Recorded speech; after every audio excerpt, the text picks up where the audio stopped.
Assalamualaikum warahmatullahi wabarakatuh. Salam sejahtera untuk kita semua. Perkenalkan, nama saya Andi Rizkan, mahasiswa Universitas Tadulako, Fakultas Ilmu Sosial dan Ilmu Politik, Program Studi Sosiologi. Pada kesempatan kali ini, saya akan coba membawakan pengenalan tentang materi sosiologi konflik. Bagaimana penjelasannya? Mari kita simak bersama-sama. Seperti yang kita tahu teman-teman, bahwa konflik itu berarti tentang bagaimana individu atau kelompok itu sedang berselisih paham. Seperti yang coba kita cari tahu pengertian konflik. Konflik berasal dari kata kerja Latin configer yang berarti saling memukul. Nah, begitu penjelasan dari secara kata kerja Latin. Secara sosiologis, konflik diartikan sebagai suatu proses sosial antara dua orang atau lebih, bisa juga kelompok, di mana salah satu pihak berusaha menyingkirkan orang lain dengan menghancurkan pihak tersebut dengan cara membuatnya tidak berdaya. Nah, coba kita lihat bahwa tadi secara sosiologis, individu atau kelompok coba menghancurkan kelompok lain sampai membuat mereka tidak berdaya. Nah, konflik dalam Kamus Besar Bahasa Indonesia diartikan sebagai percecokan, perselisihan, dan pertentangan. Definisi konflik sosial. Konflik sosial suatu interaksi antar orang-orang atau kelompok yang saling bergantung, merasakan adanya tujuan, adanya keterikatan, tapi dengan tujuan yang saling bertentangan, bahkan hingga mengganggu satu sama lain dalam mencapai tujuan itu. Nah, setelah dari penjelasan tentang pengertian konflik dan juga definisi konflik sosial, kita juga harus mengetahui tentang dari mana saja sumber-sumber sampai terjadinya sebuah konflik. Nah, yang pertama, konflik bisa terjadi akibat dari perbedaan pendapat. Yang kedua, bisa dari kesalahpahaman. Yang ketiga, ada pihak yang dirugikan. Yang keempat, perasaan sensitif. Nah, yang ketiga, ada konflik antar kelas-kelas sosial.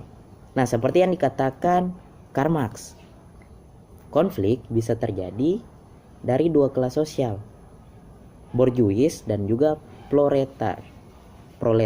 Nah, masyarakat yang terbilang di golongan kelas borjuis, dia adalah kelas-kelas atau kaum orang-orang yang mempunyai modal dan mempunyai alat produksi.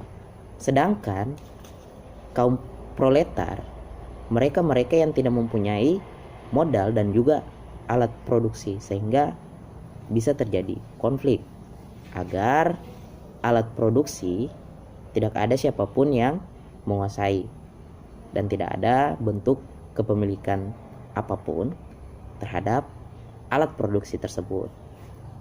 Yang keempat, ada konflik politik. Dan yang kelima, ada konflik yang bersifat internasional. Artinya, konflik juga bisa terjadi antar negara dan juga negara. Misalnya coba kita lihat dari konflik yang sedang terjadi di Palestina dan Israel. Konflik tersebut itu sudah berlangsung lama dan bahkan sampai di tahun 2021 ini.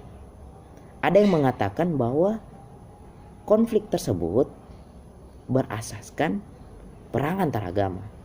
Tetapi ada juga yang mengatakan bahwa konflik tersebut itu sudah bersifat krisis kemanusiaan.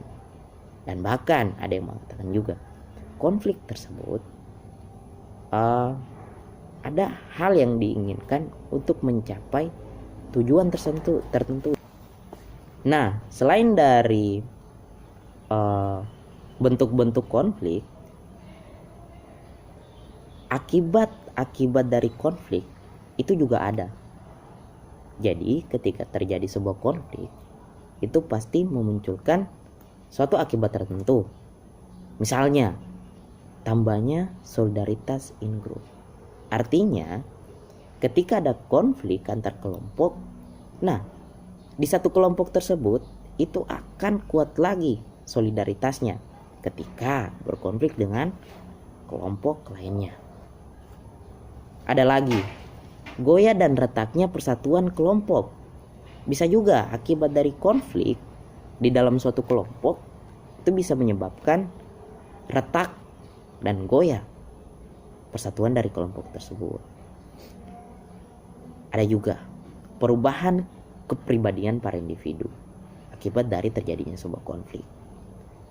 Yang keempat, hancurnya harta benda dan jatuhnya korban manusia.